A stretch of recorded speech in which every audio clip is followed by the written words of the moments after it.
Welcome to the Inspiring Leadership Podcast, where we seek to elevate your leadership and transform your workplace. My name is Dominic Siow. I'm delighted to be the host of this show. With my team at eqstrategist, we seek to bring you a dose of healthy inspiration and practical insights into how to enhance team performance, cultivate resilience, foster collaboration, and shape culture. Welcome to another episode of the Inspiring Leadership Podcast, where we explore not just what great leaders do, but how they think, feel, and show up to make a lasting impact. Today, I'm thrilled to introduce someone I had the absolute pleasure of meeting recently at a business storytelling course. And within moments of talking, I knew I had to bring him onto this podcast. Peter Teichmann is a leader who has lived an extraordinary life. Over 5 decades in the Royal Australian Navy, rising to the role of Deputy Director of Innovation, where he helped shape the Navy's future culture. But that's just the beginning. He's also been a national level coach in sports aerobics, worked with elite athletes, even Olympians, and taken on dragon boat racing with the same commitment he brought to the Navy, with intensity, purpose, and heart. Peter, such a blessing. We finally made it. We've been talking about this for, a couple of months now, ever since we first met at the business storytelling course that had the privilege of having you as a wonderful participant, and just drawing on the conversation we had after that. I was like, man, the world has to learn more about this extraordinary human being. And thank you so much for your time and the grace of sharing of your life journey today, Peter. Really, really honored. And Dominic, thank you. That course that I attended with you, that was outstanding. It was probably one of the best courses that I have ever done. And I say that for the reason that I remember everything. I remember the reactions. I remember your smile. I remember your welcome. It and just made such a difference. And here we are today. So thank you for inviting me. It's a privilege to be sitting here with you. I've looked at your other podcasts, and now I'm sitting here, doing the same. So it's an absolute privilege to share a little bit of my life with you. Thank you, Peter. 54 years veteran, Royal Australian Navy. What an amazing career. Starting off as a young sailor in Vietnam, and then moving all the way to, I think your last position there was Deputy Director of Innovation. So that's been a storied journey. But not only that, your stories about coaching Olympians, dragon boat racing, recovering from a, heart surgery bypass just about a year ago. Man, what a phenomenal life.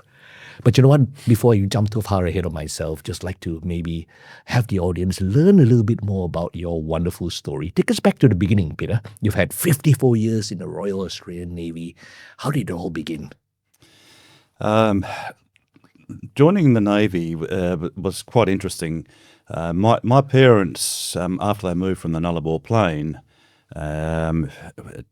working on the railway sidings because they migrated from Germany in the 1950s. And eventually they moved to a place which is on the verge of the desert and called Port Augusta. And Port Augusta is affectionately known as Port Augusta because it is just dust and heat, and it's not a pleasant place to be. But my parents, being migrants and wanted to build a business, they bought the what they call the refreshment rooms from the Commonwealth Railways and established that.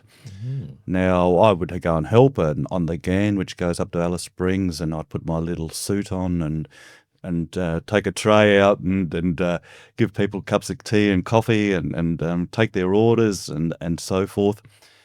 But other times when I spent at the railway station, there was a guy in a Navy uniform and always on his own. I'd see him maybe 4 times a year, and I loved the uniform. I loved those bells. I loved the. I just something intrigued me. And then Dad saw that, and Dad said, his name is Colin True, and he said to Colin, can you go and talk to Peter and tell him that if he wants to be something in his life, he needs to study a little bit harder, because Dad wanted me to be a doctor or a lawyer, which was traditional in those days. and he gave me all the books which I read, and so I was preparing myself to be a doctor. I got accepted, into studying this, and I did my first year, and I realised that I'm not going to be a good doctor because I don't like when people are sick. It just didn't work for me. So Colin was in my mind, and I was just laying on a grassed area, and I saw this is a Navy brochure. So I decided to join, and so that's where it started. And all I knew was a sailor. So I put my application in. Dad wasn't very happy at the time, but he accepted it. So I went to Adelaide, passed my recruiting, joined the Navy. Mum said farewell on the train, and that's where my journey in institutionalised after boarding school life began. And so I went to Melbourne. First thing all the recruits, they yelled out, "You'll be sorry," and it'll be something along those lines. And I thought, what have I done? And but I went through the 12 weeks of training, and I just went through the normal course. That's where it started, and got promoted in minimum time. From recruit to ordinary seaman, and that's when I went to Vietnam. We can talk about that later. And then we went able seaman, leading seaman, petty officer, and I thought I'm better than this. I had another vision, and so I decided to change over. Yeah, so kind of, I think that's the introduction. It's a very long introduction how it started, but certainly that's the way I progress. So I'll talk a little bit more about Vietnam if you like, and absolutely. So when you say you progressed, then it was almost like whilst you stayed at the Royal Australian Navy, Yes. you progressed because in the sense of you made a career shift. Yes. From being a seaman. Yes. Into. So then a petty officer, then petty officer, chief petty officer I got promoted to. Then they offered me warrant officer, which is the most senior of the lower ranks. We won't say lower ranks. Let's say they call it the lower deck. Right. And so it's the non-commissioned officers. And when I realised, in fact, can I just backtrack a bit? Of course. In this area, what happened? I studied hotel management, and just because I wanted to do something, and then I went at the top of the cross. There was a King's Cross in Sydney. There was a hotel, and I was a petty officer then, and I said I would like to be the front office manager. Really? And they said to me, "What do you mean you want to be the front office manager?" And I said, "Is there a position available?" And they said, "No, you have to have experience in the hotel industry." I said, "I don't need experience. I'm a leader in the Navy." Wow.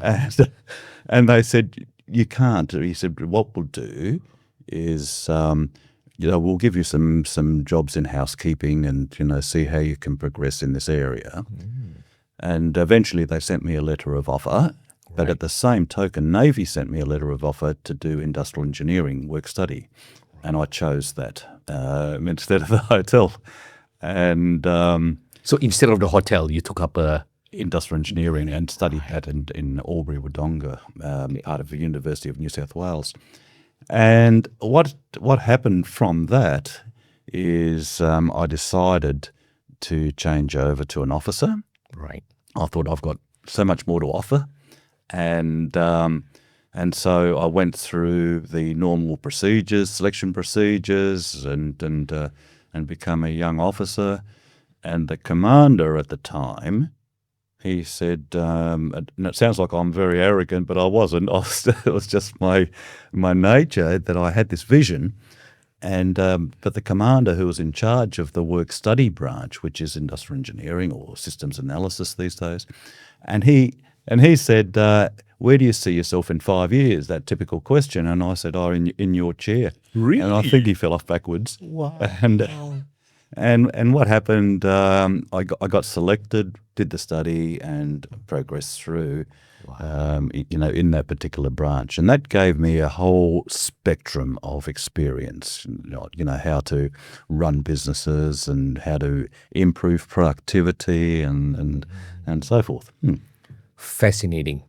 Peter, we speak about leadership, and one of the key traits, emotional intelligence, makes you a leader, right? Quite beyond the technical competencies that you have. And already I'm gleaning, some of the secrets of your 54 years extraordinary service. You retired February this year? February this year. After 54 years of distinguished service, and clearly there's always that the traits seem to be about goal setting, having a clear vision, having a can-do mindset, and that self-confidence, not arrogance, but just being very certain and assertive of where you want to get to.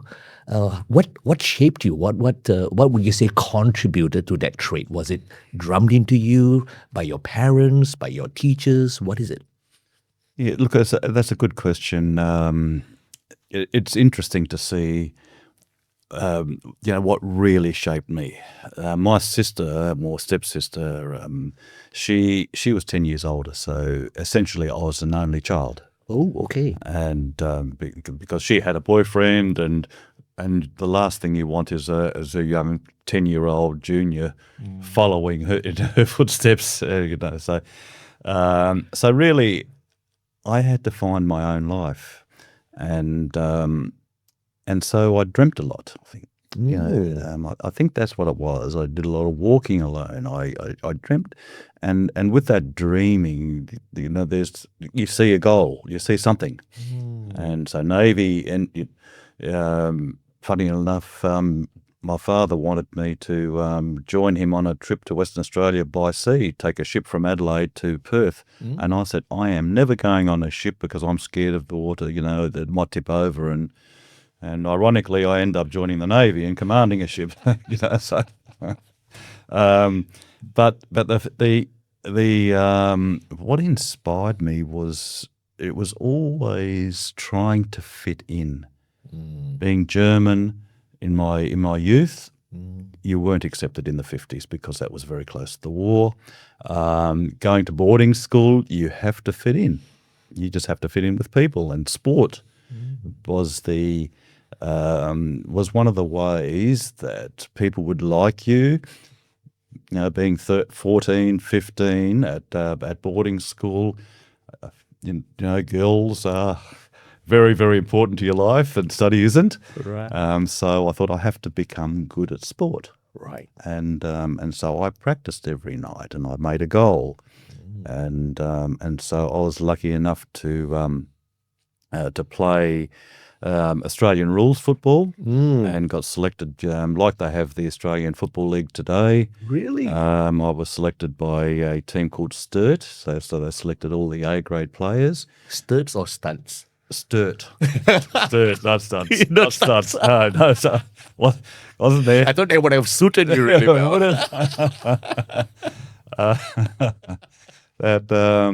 Anyway, I got selected there. I got into B grade in the South Australian Football League, and then I thought I like basketball, so I practiced basketball, and it was so. That became natural for me, Right. because of and I had one skill in basketball that nobody could seem to understand, and it was a fast break, and I was very, very fast, and I don't know how I did it, and I shot a lot of goals. So they then interviewed me for the Australian team, Right. in basketball. And there was another basketballer. He was the same height as I was. We were the shortest basketballs ever in that squad, and I lost my nerve, and which was actually good. And Eddie Pavlovinskas, he was the basketballer, and he made the Australian team and did very well. But I went on to do different things, and So I realised what's required, which is a good mind and a good vision, Yeah. to succeed. I mean, Amazing. it's as simple as that, and crying. is not anything to be embarrassed about, because I did sit in the corner and cried when I didn't make the team, but it happens, and that's part of that journey, where you grow. Beautiful. Fantastic. I think that's the key. I think you speak about having that goal. And I think firstly, it was really interesting that you said that you spend time daydreaming. In the Asian culture that I grew up, very often when you're gazing into the distance, or still remember coming home, and in Malaysia, we didn't have much growing up.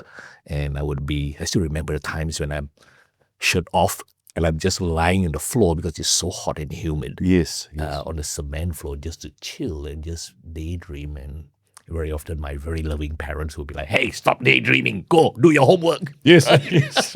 We weren't encouraged. Doing that. Yeah, we weren't encouraged. And yet, if you think about it today, what makes us stand out compared to, our closest relative, the chimpanzees, is this power of imagination, the ideas. Even us being here in this amazing studio just started off as being someone's idea, and then, of course, backed up with that wonderful execution. That when I hear about your career, you've always done everything whether it's in Olympics or dragon boat racing, or whether it's in your naval career, deputy director of innovation, it always seems to be intensity, impact, purpose.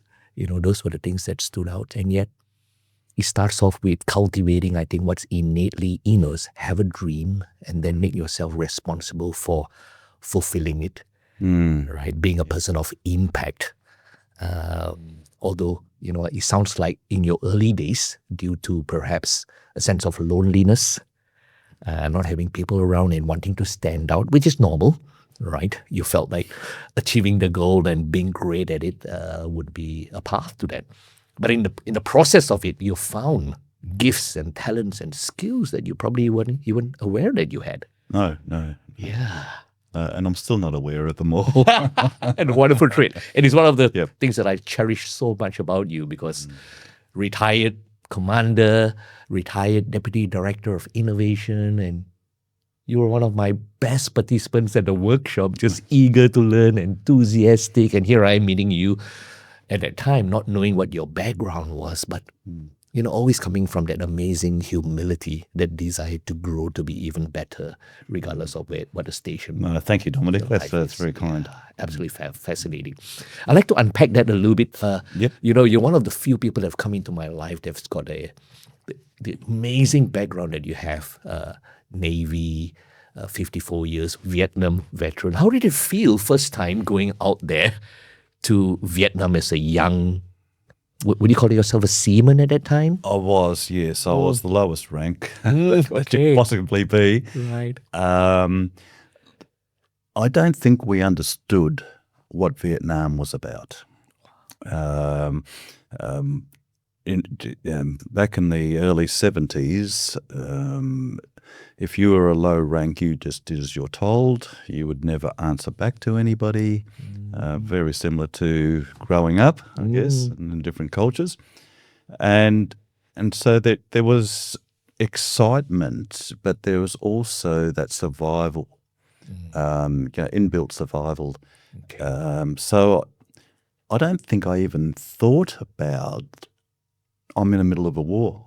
I never thought that that there was danger around it, but there was. We saw the bombs, we saw the fighter jets flying over. We heard it. We had to go ashore, and you see those landing party to get the army in, and you can see some of the horrific incidents that happened with the children and so forth. So but you come back to the safety of your ship. I think the most profound thing that I remember, in all of this is the commanding officer at the time. He said, "Look, if we go in alone, we have a 2-minute lifespan," and I never forget that. And 2-minute lifespan. 2-minute lifespan, because if you haven't got a convoy of ships around you supporting, it takes one plane to come in, and you don't get much time, because they come in very, very quickly off the horizon, and that's basically the end. And kind of that scared me for a little bit, but because you're working so hard and there's activity all the time, you don't realize where you are. In some, You just focus on the mission. you focus on that mission, and I was very lucky. Obviously, I didn't have to do what the army did, and go through the jungles and trudge through the mud and live in tents. So I won't say it's easy. It was a 7-month deployment over there, but I'm privileged that I didn't have to go through what some of those army people go through, and they've suffered long term because of that. So I have a great deal of respect, for anybody that goes to fight for their country. I'll always respect that the veterans, because they unfortunately they do suffer. But I'm one of the lucky ones. Yeah. And a huge shout out to everyone who serves our amazing nation, you included. I know sometimes we may take it for granted, not really knowing what you all go through. And yet when Sue and I visited Korea last year, and we love culture and history, and we went to this war museum. And it's just fascinating. You go out there, and have you been to Seoul? Yes, I have. The war memorial. Yes. You see the quadrangle right in front with all the flags, and and you read about this, this whole countries that sent their amazing people, thousands and thousands and thousands, who will go out there and risk, and in some instances give their lives for total strangers, just to give them the life. It is a philosophical war. Yes, for us, Korea really was about that. Yes, right, and which I'm sure Vietnam was as well. And yet, that sense of freedom, right? Giving that as a right for human beings, so that they could have that. And I think that the strong bonds of gratitude, I think, for the Koreans have for everyone else. But certainly for me, going to places like that, my level of respect and appreciation went to another level. Knowing that all these countries had sent their people, and the sacrifices made by their families, their parents, because many lives were lost. Yes. There, for literally, so that a stranger could have a much better life, and a life in terms of freedom, right? That the democracy offers, right? So, anyway, a very important. Huge salute to you and all thank you. Wonderful people. You mentioned, in the context of leadership, it was interesting that you went to this war, and you said that you were just doing what you were told to do. What specifically do you remember? What did you go into Vietnam thinking that you were going to do? Look, I really didn't know. I really didn't know. The next rank up, which was leading seaman, they just told us, paint the decks. Right, we don't like the paint. You left a little bit of a gap there, so paint it again. You go down into the magazine, and I want you to, get these shells, prepared, because we'll be firing, in an hour. It was because you were below decks mostly. You didn't really understand what was happening outside. However, we did. There was an operation that we had to do when we were in the harbour, and the Viet Cong they would try and swim out to the ships, and then they would put mines underneath the ship and try and blow us up that way. And so we had to stand, in strategic points along the ship with our guns there, our rifles there. And if you'd watch the current, because there's a lot of debris in the harbour in Vietnam there in Vung Tau, and if you would see a twig or a branch going with the current and then slightly moving away, that there'd be a person there because it's going against the current. And so you would fire upon that, and you could see the guys scrambling away. And that's when I realised, because I'm watching, but it was quite interesting. I realised that I'm in I'm doing my job, but not that much more than that. Right. Equally, when you're on the bridge wings and you're looking for aircraft, and you had to report aircraft coming in at a certain angle, if there was a tack angle or something, you had to report that to the officers, Right. and so they could act upon it very quickly. Wonderful. Yes. Wow, that's amazing insight for me, and the stereotypical defense leadership style is do as you're told. You don't need to know much more than that about why and what the mission is and No. all that. Do you feel that in the 54 years that has evolved? Like, could a Vietnam occur today and a seaman actually go out with just I think just like, going. yes, I think life is a little bit different today. But look, our young sailors, and I'll talk about the Navy only. I think our sailors are well trained, to do the job that they're supposed to do. Right. Warfare is very, very different today, and as you know, my last job in innovation, we're talking about unmanned vessels and underwater unmanned drones and things like that. So warfare is more technologically based than what we did, where we were physically exposed to those elements and looking at the side. Now that still happens, but the warfare is very, very different. Right. Wow. Yeah, Interesting. But what I would say is, if we went into war, our people are very, very well trained. I just wish we had more people that were trained. Wonderful, wonderful. Peter, tell me about the leadership styles. Clearly, in my personal leadership journey, we read the textbooks, we talk about the common leadership styles, whether it's visionary or democratic or, that consultative type style, the affiliative leader, the pace-setting leader, Yes. the commanding leader, do as you're told, the hero leader, do as I do, right, and the coaching leader, focusing on growing the best in their people. The stereotype in very hierarchical organizations, traditional organizations like defense, possibly Navy and all that is commanding, do as you're told. And we can often see the reasons why that's a strength. What has your personal experience been? Has that evolved over time, or because of the critical nature, you always seem to be possibly working under potential life or death situations, that style is still very prevalent and common? Look, it is. This is very interesting because it is evolving.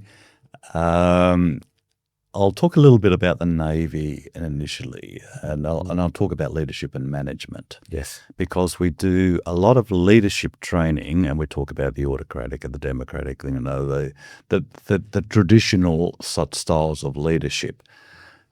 And I thought, this is more management in a lot of cases, in my mind. We work in a bureaucratic organisation. We have rules and regulations. We're governed by or dictated to, if you like, by the government of the day. And leadership sits aside. And I thought, when I was a work study or industrial engineering and I had to do some interviews, instead of sitting in front of a young person in uniform, I sat in front of them in civilian clothes. I put a suit on. And there was a very different relationship. They didn't have to call me sir. They felt more free to talk. So I thought, okay, from that, the empathy, understanding, listening. I've got 2 ears and one mouth listening to these guys, and then help them. So I'm more looking at a vision, articulate that vision, and then guide them. And that's just the simple philosophy. And I was interestingly, I was talking to the exercise physiologist yesterday, and he's studying leadership. And I said, and we talked about management and leadership. And I said, look, let's just have a look in this little room here. So there's a small passageway with machinery on each side, And I said, we'll use you as the subject and I'll be the leader.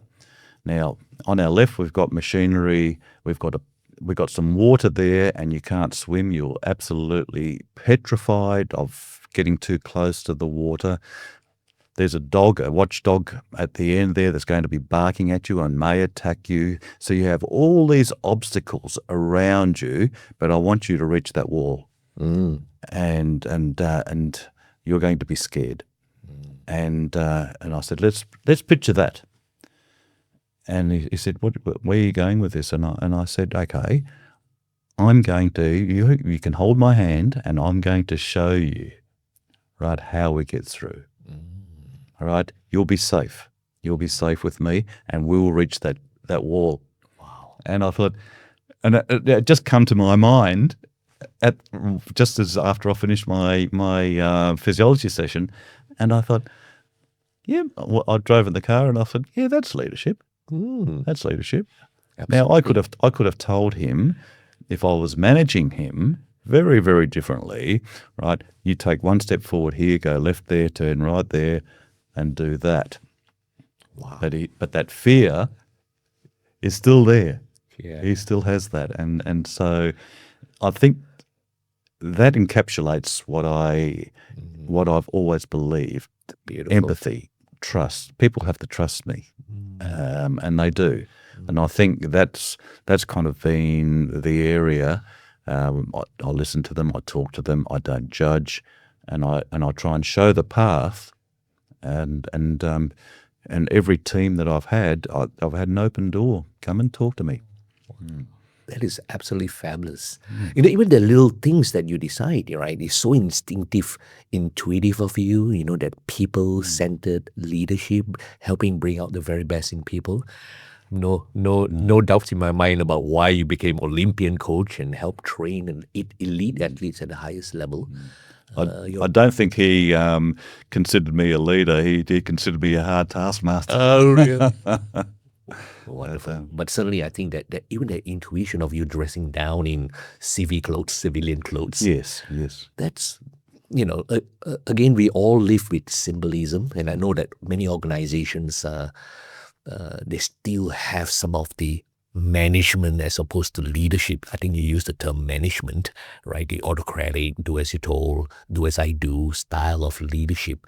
And there are many people who, especially in my culture growing up, you listen to your parents, you do not disobey. Listening, a good listener, a good child, a good listener was actually equal to just someone who does what you're told, compliant. It's not active listening. It's not listening with your heart, your mind, your ears. It's very often and no room obedient. for your own thought. No room for your own thought. Don't question. You're always right. Yeah, and very often in organizations like that, it doesn't matter where it is, Australia, Singapore, Taiwan, US, Paris, wherever it may be, it's very similar. Very often people walk into a room, and if that's the sort of style, and very often they bring this baggage also from their upbringing or schools and from other organizations into it. There's just that deference to someone in a positional authority, which means, I think, from your experience, people are less open to be vulnerable, to try new things, and then that sense that you are just that leader that creates that environment where people can thrive naturally. Because they feel safe, they feel guided by your empathy and your understanding, but still with a very clear goal, and you being there to push them to stretch their comfort zone to get there. Yeah, but look, it's very interesting, Donnie. They say that most of us work in management styles, and I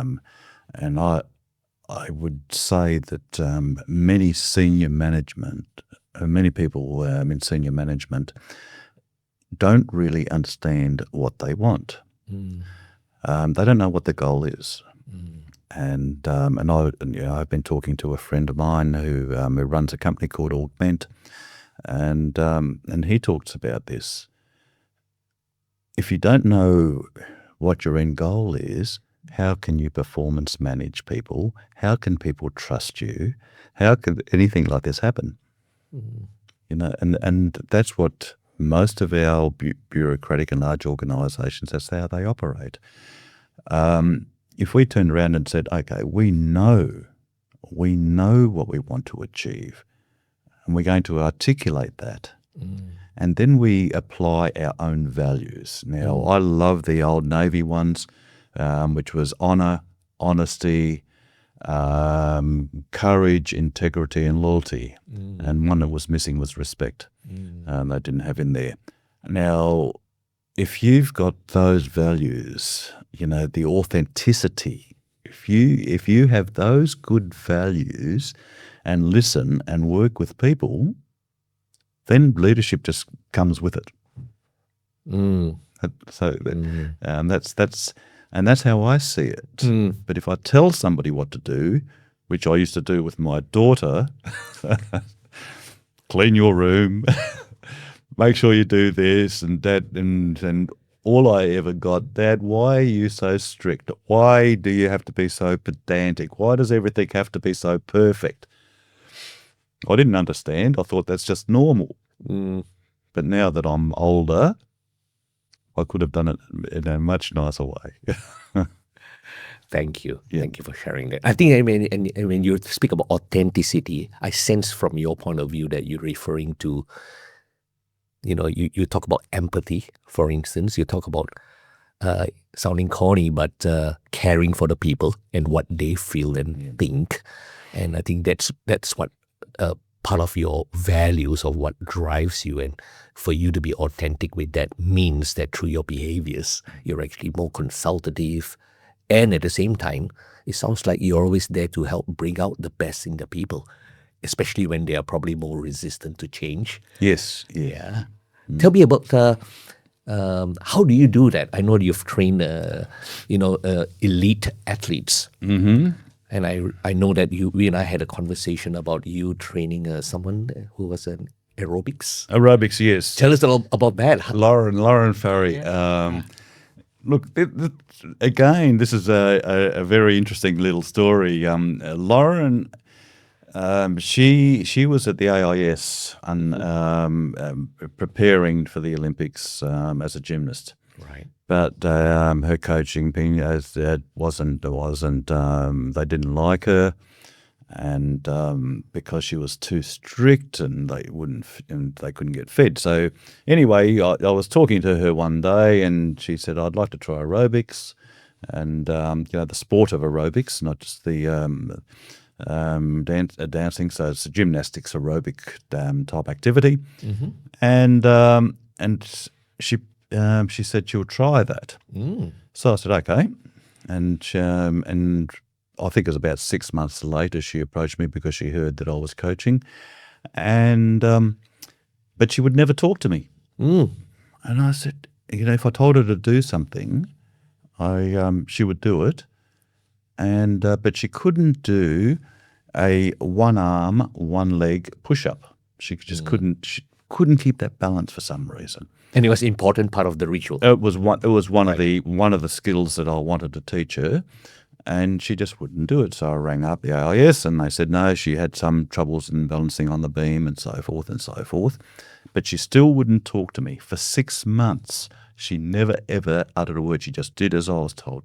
So you were her coach. I was her coach. But she never talked to me. Right. I worked on her goal. She said, "I want to be world champion," and that was about the best I got out of her. Wow. And anyway, one day I was coming back, as a Saturday morning, I was coming back to my facility, and we sat in the car, and I just asked some question about her grandmother because I remember her saying something, and she just opened up in tears, and she never stopped. The whole car fogged up, and I was in there for about an hour trying to get out of the car because it was, and she wouldn't stop talking, and that changed that relationship. And I thought, just let it go, and I did that, and from then on, we started building a much nicer. She was 14 at the time, right? And we built a much nicer relationship, and we started progressing, and I could get her to change some of the things that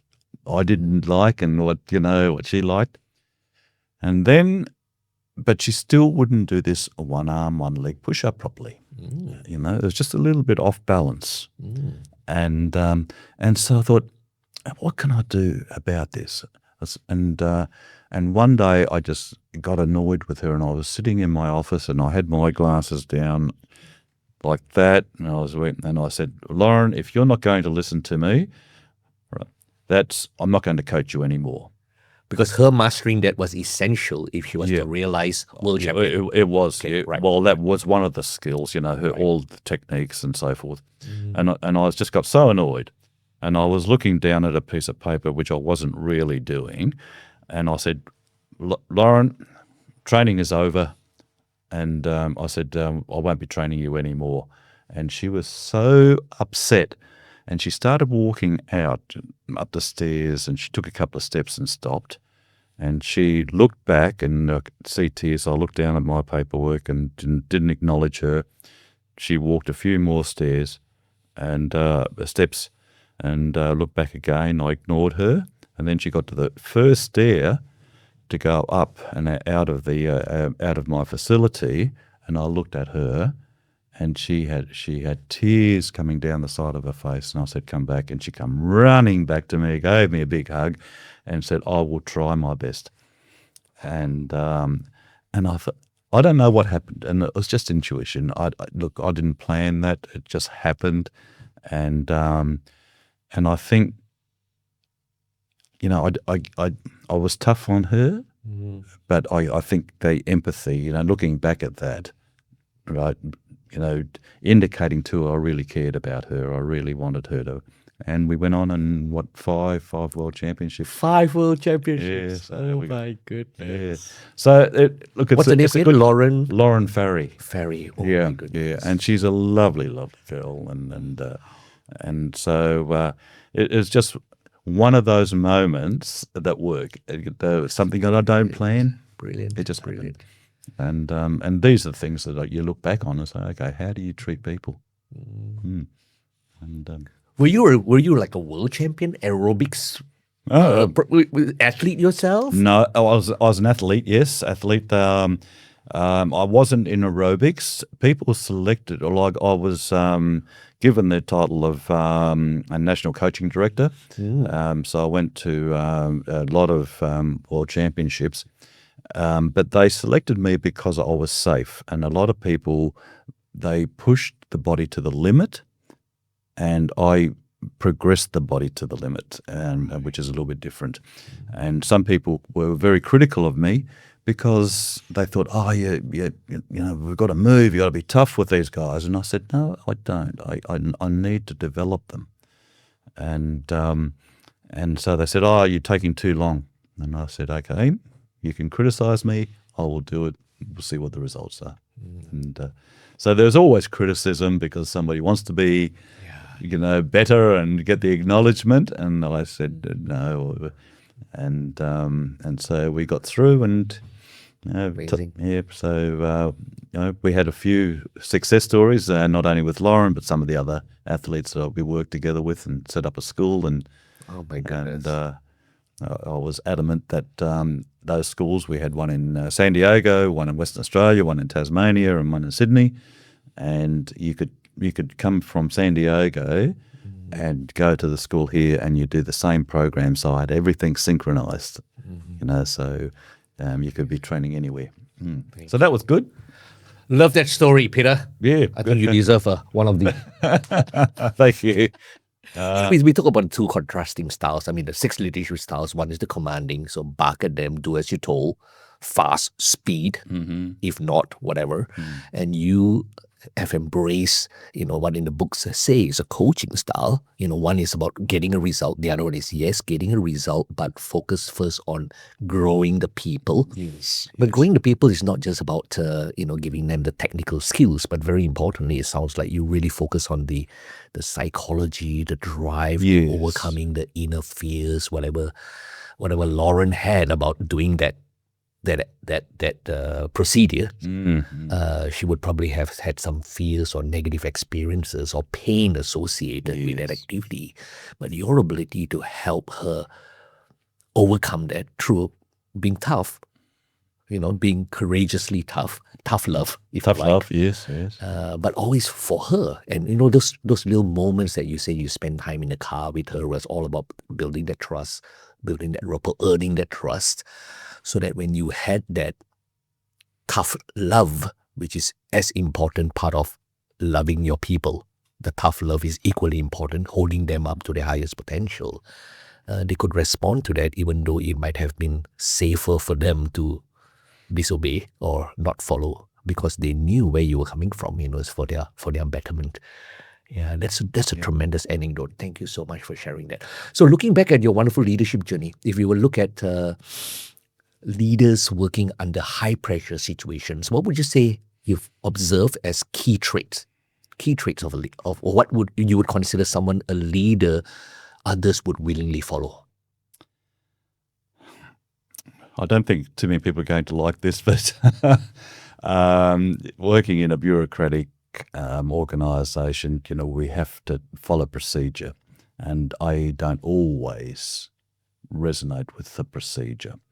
What I can say, what I think is very, very important in intense operational areas, take 2 steps back and observe, and have a look at how you're going to approach that situation. Now, whether that's with people or whether that's with the people, there's always going to be people involved, because you're going to have to bring those people into that area. If you just calm and step back, and in first aid I learnt that, take 2 steps back, assess the situation, make a decision, and then go forward. Wonderful. And I think it's a very, very easy process to follow. Every time I jump early, guess what? There's a problem. It always costs me money. If I do things wrong, or do it without thinking, or do it with panic. So just control, 2 steps back and just pause. Pause, be clear about the outcome. Clear about the outcome. Look at the process that's established from a clear-eyed, challenge it if it's doesn't make sense, and do what's right. And it takes practice. It takes practice, because I'm still learning. I still make those mistakes. I still jump ahead sometimes, but I see the consequences of that. Right. Peter, you've still got a long career ahead of you. I do. Super exciting stuff in the offing. But if you look back now, what are you proudest of? I know you've, you not just in defense, Navy, but training Olympians, all of that, right? Dragon boat racing, we had. Look, dragon boating, that was a great achievement. I never expected to, to do that, and 7 world championships. 7 world championships. That was, look, I was pretty proud of that. Look, I guess, how I handled my, the career, having that health centre, and turning that from nothing. It was a company that had gone liquidation, and my negotiation. I remember working. It was John Valentine's gymnasium at the time, and they went broke, and so I said to the manager at the time, I said, look, can you let's work together and run this centre at Wynyard, and he said, you can't do that. So I negotiated with the property manager. I said, look, these guys are closing the doors, and anyway, he went to the company, and they wanted $87,000 for this. So I rang my dad and said, can you lend me $87,000? And he said, you've lost your brain, Peter. If you want to make money, go food, beverage, do something, but don't do gymnasium type stuff. So anyway, I thought, no, and kept my vision. And I went to a lawyer who was arguing with me. He was on the other side, and I said, look, I'm sorry, but they've closed their doors. They have nothing to sell. I said, I will, to just cut it all short, I said, I will pay any outstanding wages and I will pay for one piece of equipment which I want. Right. And they, you can't do that. So I said, look, right here, I put $8,000 on the table because I knew what their debt was. And I put $8,000 on the table and I said, I'm going in tomorrow, and I was supported by the property man. And another time I cried, I was now in an empty facility, 700 square meters, and I sat in the corner and I thought, now what? Wow. Now what? And we turned that in. And one thing I'm very proud of, it was actually recognised as one of the top 5 gyms in the world. Oh my goodness. From a small thing, yeah. So that was good, and that was just working with people. And I remember sacking every member because they thought I was too strict being in the Navy. And so I sat in that office with a checkbook when we had checkbooks, and I said, I understand that you're critical of my leadership style. And they said, oh, no, it's all right. And I said, look, I've heard the stories. You don't believe in what I'm doing. And I've looked at them, and here's your check. And so 20 people. Members? No, staff. Staff. Staff. Okay.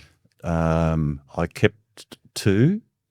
All the rest, I wrote a check. They all left. They all had to leave. They were very critical of me. Right.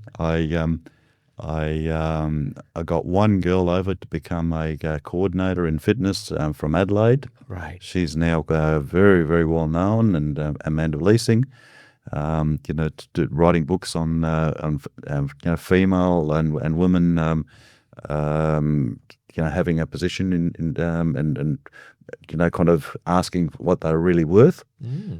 So she became my first coordinator, and I got one more guy, Steve Sheema, and we rebuilt it. And everybody said, lower your prices. And I said, I'm not lowering my prices. This is the quality, and you'll understand the quality. And that's how it happened. My goodness. So stubbornness, I think. I don't know. The entrepreneur Pete. That was just another story. So I think if I say proud, maybe I think that was an achievement from something I had no idea about. Wow. I had no idea it was a risk. Tremendous spirit, Peter. Yeah. So that, just whatever you've taken on, start with that vision, stick with your principles, be resilient, see through, right? I'd love to hear a little bit about that particular story. How did you get into the gym business in the first place? What drove you? You had this wonderful career in the Navy. You were doing this Olympic. Were you already in the Olympic thing? No. So, not yet. So this was the thing that maybe led you into that. Yes. Right. Okay. Look, it was so bizarre. I at Brookvale in Sydney, one of the suburbs of Sydney, on Friday I just come back from a meeting in Canberra, and I came back early. I thought I'd go to the gym and have a workout. And Friday afternoon, a gentleman called Julian, he called me over, and they were having champagne. And I asked him this question, why is there such a high turnover in staff at the time? Because that's what I was working on, organisational structures, for the Navy at the time. And anyway, he said, most of them are students. And I said, okay, I understand. And then I had my second glass of champagne, and I thought, I could do this. And he said, what do you mean you can do this? I said, teaching aerobics is easy. And he said, okay, well, I'll introduce you to the manager. And he said he'll be in on Tuesday. So I joined his aerobic class on Tuesday.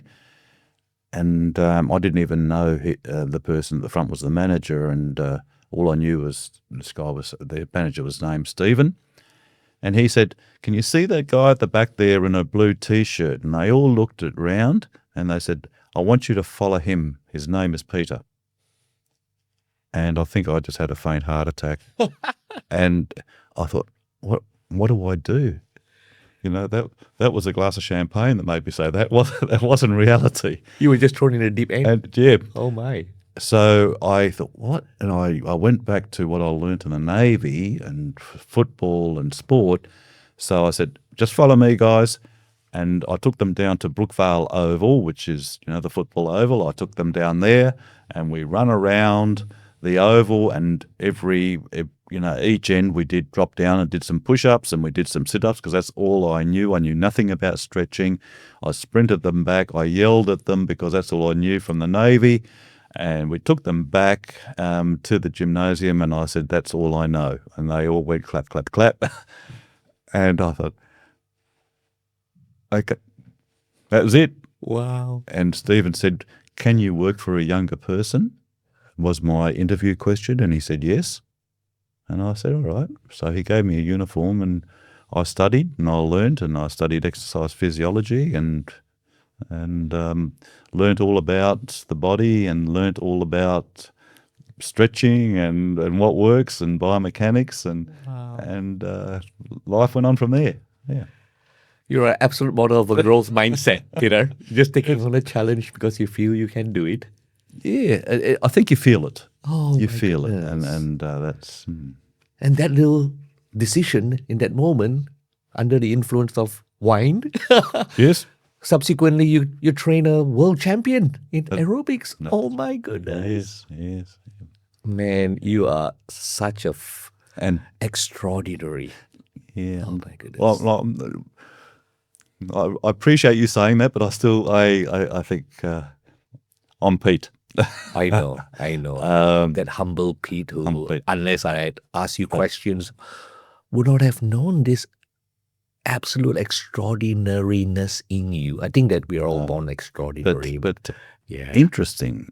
Well, interesting, and I think I told you about Ian Collins, who's the Mount Everest guy, and I trained him with that, which is another story. But interestingly, many, many years later, we reconnected, and he owns a company called Water Ups. Right. Which is a wicking company, which is the reason I went to India to expand Water Ups into India. Now, he's the CEO of Water Ups, and I'm now, after 30-odd years, or maybe more, we've reconnected and I'm helping him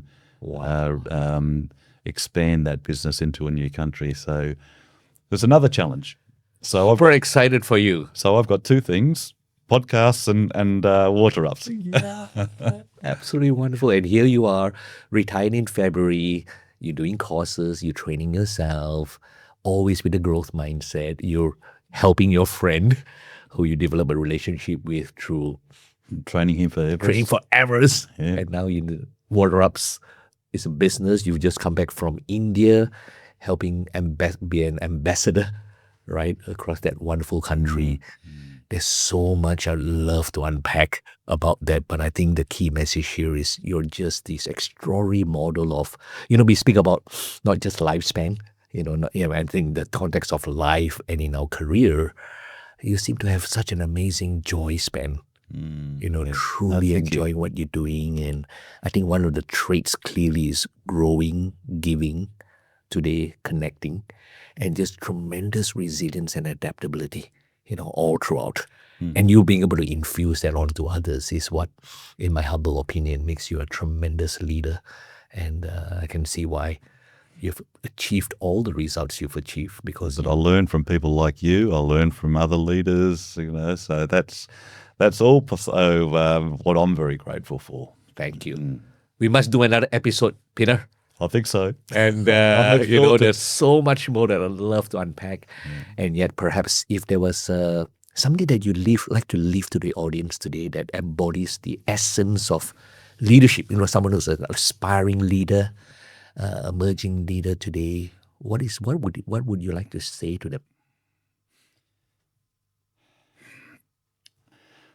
First of all, you only get one chance in life. But have a vision, spend time on your own, have that vision, believe in yourself, and you can realize that vision, step by step. And I often talk about your core desire. Once you actually see it and visualize it well and you understand the reason why you want it, and it becomes into your gut as your core desire, nothing can change your direction. You keep that focus. And with leadership, you will be criticised, you will be challenged, you'll have bureaucratic rules and regulations, but don't forget, that star at the end, and that's how I believe it. Whether it's study, whether it's in medicine, whether it's in what we're doing right now. Whether it's in sport, it's very, very important in sport. Having that vision, having that belief in yourself, but you cannot be misled unless you've got that core desire. Wow, absolutely fabulous. What a great way to conclude this wonderful session. I've had the best joy. Thank you so much for inspiring us. I know that everyone would wish, me included, to have a Peter by our side, a wonderful Sherpa taking us to the top of the mountain, enjoying the journey and bring out the very best in us. And I know that we'll leave in the show notes how people could reach out to you. I know that they will want to, have you as a guest in their podcast, and or just tap to your brain to be a coach or a mentor for them. Would you welcome that? I would welcome that. You would welcome that because, you got so much to give. And I know that you get a lot of, just like you get a lot of joy from doing that. But thank you so much, Peter. Thank you, Dominic. Thank you. It's very, very kind. It's been an absolute gem. Thank you. Yeah. Thank you.